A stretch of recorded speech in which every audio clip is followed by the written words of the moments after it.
ከፖሊሲ ጋር ያያይዞ ወንድም ያነሳቸው ጉዳዮች ባለፈው ታስታውሱ ከሆነ አማርኛ እንደ ሰብጀክት ለማትሪክ ይቀርብ ነበር ታውቃላችሁ።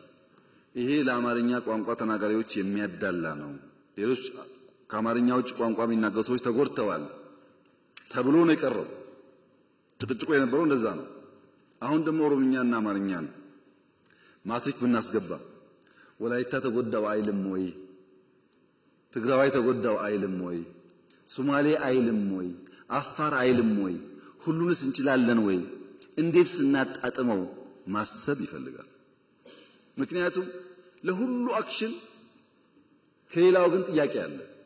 አሁን በቅንነት ነው ወንድም ያነሳው ገብቶኛል። ምንም ችግር የለበት ማሳቡ ጥሩ ነው። ይሄን ግን ይሁን ብንል እዚሁ ጋር ደግሞ ያለው ሶማሌ ወንድማችን እኛስ ይላል። ወደዛ የገባን ስንሄድ ዳይቨርሲፋይድ ቋንቋ ስላለን ያዋጣናል ወይ? አንድ ቋንቋዎቹ ደግሞ እንዳይሞቱና አገር በቀል ቋንቋዎች እያደጉ ደግሞ እንዲሄዱ እንዴት እንስራበት? የሱን ኮንሰርን ለመመለስ ይሄ መፈተሽ ይፈልጋል። ዝም ብዬ አውትራይት የምናገረው ጉዳይ አይደለም። በደንብ ማየት አለብን። ከመምህራን ሙያ ብቃት ጋር ስልጠና ጋር ከትምህርት ፍኖተ ካርታችን ጋር ስትራቴጂያችን ጋር ያነሳቸው ጉዳዮች ፍተሻ ይፈልጋሉ።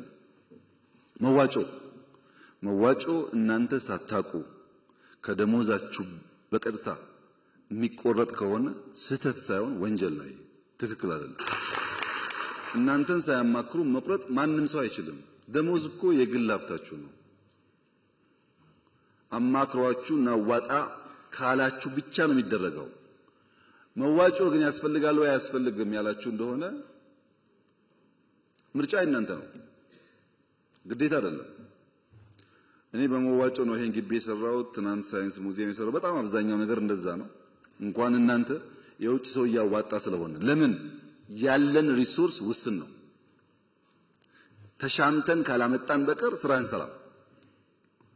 ወንጪ፣ ጎርጎራ፣ አላላኬላ፣ ጨበራ ምናምን ይባሉ በሙሉ መዋጮ ነው። እሱ ሁሉ ይቀራል ማለት ነው። መዋጮ ግን አምነን ፈቅደን ወደን በአቅማችን ልክ የምናደርገው እንጂ በጅምላ የሚቆረጥ መሆን የለበትም። እንፈትሻለን፣ ይሄንን ጉዳይ እንፈትሻለን። የፖሊሲ ውይይት ላይ መምህራን ቢሳተፉ እንፈትሻለን። ይሄን በሚመለከታችሁ ጉዳይ ላይ ለማወያየት ዝግ ነበር ወይ እስካሁን ያለው ሁኔታ? ከነበረስ እንዴት እናሻሽለው ይለው እንፈትሻለን። ግን ማወቅ ያለባችሁ ነገር ህግ አውጪ፣ ህግ ተርጓሚ፣ ህግ አስፈጻሚ የሚባል ተቋማት አሉ። እዚህ ውስጥ አትሻሙ። እናንተ ቦታችሁ እሱ አይደለም። ያን አዋጅ እኔ እጄን ሳላወጣ ጸደቀ እንዳትሉ። አዋጅ አጽዳቂ ባለቤት ስላለ እሱ ያጽድቅ። እኔ ግን ለምን አልወያይበትም? ለምን አልመክርበትም? ሐሳብ አለኝ ስትሉ እንፈትሽ። እንዴት እንዳርገን እንደምንችል ያን ፕላትፎርም እንደምንፈጥር እኔ አሁን ቴክኖሎጂ ስላለ ቨርቹዋሊ ማድረግ ይቻላል። ችግር አይደለም። ብዙ ሐሳቦቻችሁ ጠቃሚ ስለሚሆን አሰራራችንን ፈትሸን ህጋችንን ፈትሸን የጎደለ ካለ የሞላን እንሂድ።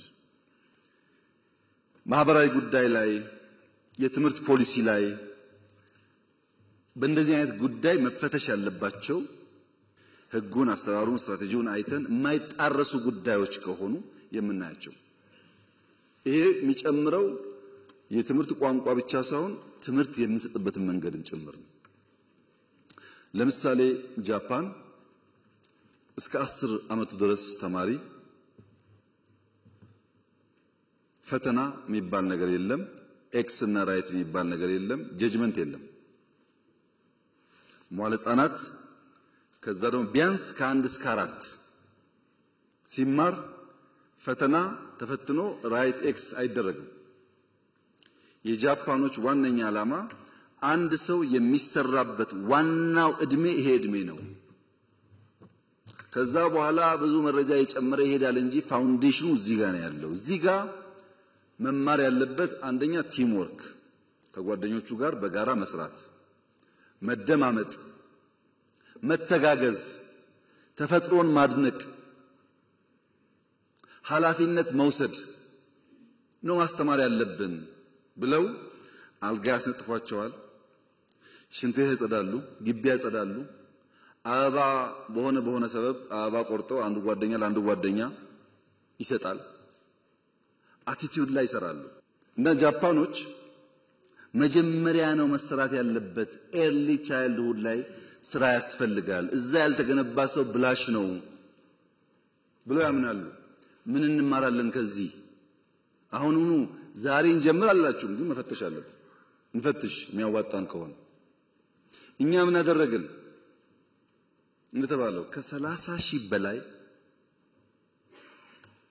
መዋለ ሕፃናት ገንብተናል ባለፉት 5-6 ዓመታት ከ30 ሺህ በላይ።